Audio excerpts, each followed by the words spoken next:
తాకట్లో ఉన్న మీ బంగారాన్ని విడిపించి ఆ రోజు ఆన్లైన్ రేటుకి కొంటాం. Sharma gold company.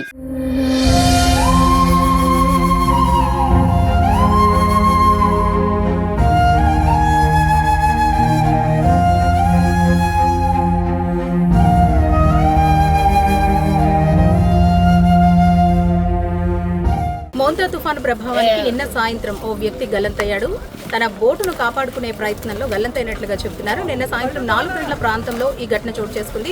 కాకినాడలోని దుమ్మలపేటకు చెందిన దారపల్లి సాయి తను నిన్న సాయంత్రం తన బోటును కాపాడుకునే ప్రయత్నంలో ప్రాణాలు కోల్పోయినట్లుగా తెలుస్తుంది. నిన్నటి నుంచి కూడా ఎన్డీఆర్ఎఫ్ బృందాలు గాలింపు చర్యలు చేపడుతున్నాయి. మనతో పాటు సీఏ గారు ఉన్నారు. సార్ నమస్తే అండి.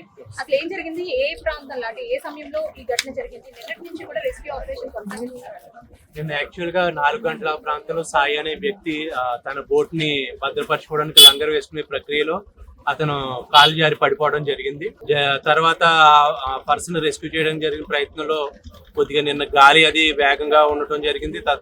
వాటర్ లెవెల్స్ కూడా వాటర్ ఫ్లో కూడా ఎక్కువ ఉండడం జరిగింది. ఈ రోజు ప్రొద్దుటి నుంచి కూడా మన ఎన్డీఆర్ఎఫ్ బలగాలు అనేవి లోకల్ ఉండే ఫిషర్మెన్ కమ్యూనిటీతో కలిపి మొత్తం సెర్చ్ చేయడం జరిగింది.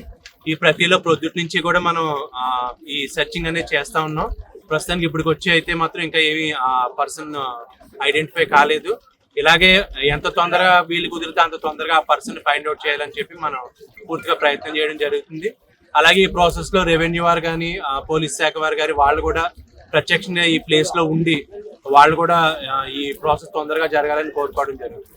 సార్, గల్లంతైన వ్యక్తి ఎవరైతే ఉన్నాడో మత్స్యకార కుటుంబానికి చెందిన వ్యక్తి, తనకు ఒక అవగాహన ఉంటుంది. అంటే ఎంత లోతుంది, లేదంటే సముద్రం ఎంత పోటు మీద ఉంది, ఏ టైంలో వాళ్ళు వెళ్ళొచ్చు. ఎందుకంటే వాళ్ళు వెళ్ళేది కూడా ఫిషింగ్ కే వెళ్తూ ఉంటారు. వారం 10 రోజులు అలా బోట్లలోనే ఉంటూ ఉంటారు. వాళ్ళకి ఒక అంచనా ఉంటుంది. కానీ ఈ ప్రమాదానికి కారణం ఏంటంటారు? ఏదైతే వ్యక్తి నిన్న ప్రమాదశాత్తు పడిపోవడం జరిగిందో ఆ వ్యక్తి కూడా చాలా స్విమ్మింగ్ ఈత కొట్టడం అనేది చాలా బాగా వచ్చిన వ్యక్తి. కాకపోతే ఏంటంటే ఈ తుఫాన్ సందర్భంలో కూడా చాలా హెచ్చరికలు చేయడం జరిగింది సముద్రంలోకి అది ఎవరు వెళ్ళకూడదని. ఆ అబ్బాయి కూడా ఏంటంటే తన బోట్ ను కాపాడుకోసం అని చెప్పి లంగరేసుకోవడానికి అని చెప్పి వెళ్ళాడు. వెళ్ళిన ఆ బోట్ ను కాపాడుకునే ప్రక్రియలోనే ఆ అబ్బాయి పడిపోవడం జరిగింది. తద్వారా తర్వాత ఆ అబ్బాయిని రెస్క్యూ చేయడానికి ప్రయత్నం జరుగుతుంది. సార్, అసలు ఎన్ని బృందాలు, ఎన్ని ఎన్డీఆర్ఎఫ్ బృందాలు ఇక్కడికి చేరుకున్నాయి? గాలింపు చర్యలు ఎన్ని బృందాలు లోపలికి ఉన్నాయి? అసలు బాడీ రికవర్ అయ్యే ఛాన్స్ ఉంటుంది అంటారా? ఎందుకంటే సముద్రం పోటు మీద ఉండడం ఒక ఎత్తు అయితే అలలు కూడా ఒక ఎత్తు ఎక్స్ పడుతూ ఉన్నాయి.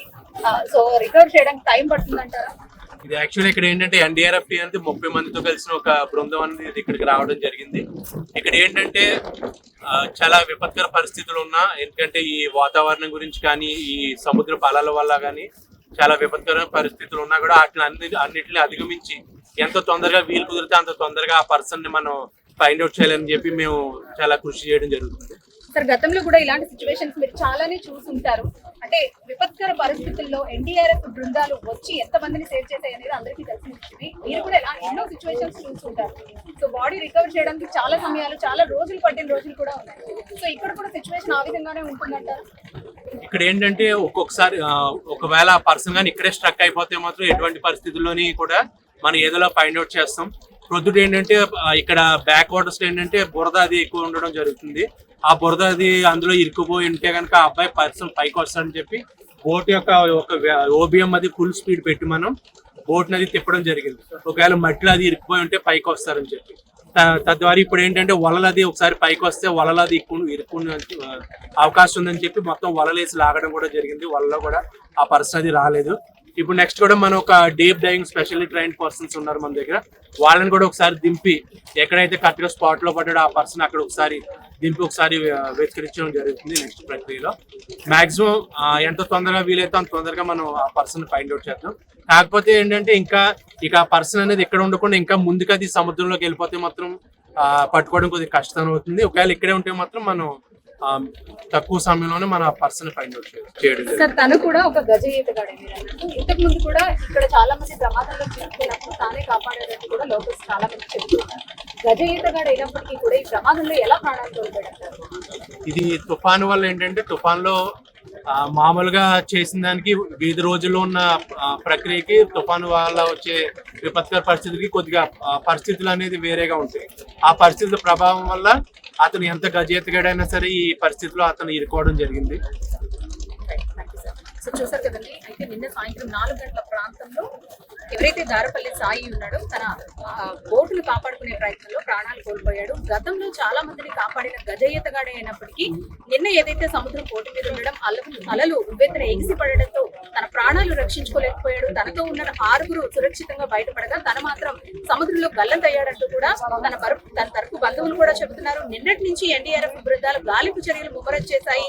అయితే ఇక్కడ ఈ సరౌండింగ్స్ లోనే బాడీ చిక్కుకుని ఉంటే గనక ఈ రోజు ఆ బాడీ రికవర్ చేసే అవకాశం ఉంటుంది. కానీ లోతుకు వెళ్ళి ఉంటే గనక, లోపలికి వెళ్ళి ఉంటే గనక కాస్త సమయం పడుతున్నట్టు కూడా ఎన్డీఆర్ఎఫ్ బృందాలు చెప్తున్నాయి. నిన్న సాయంత్రం నుంచి కూడా ఈ రెస్క్యూ అనేది కొనసాగుతూ ఉంది.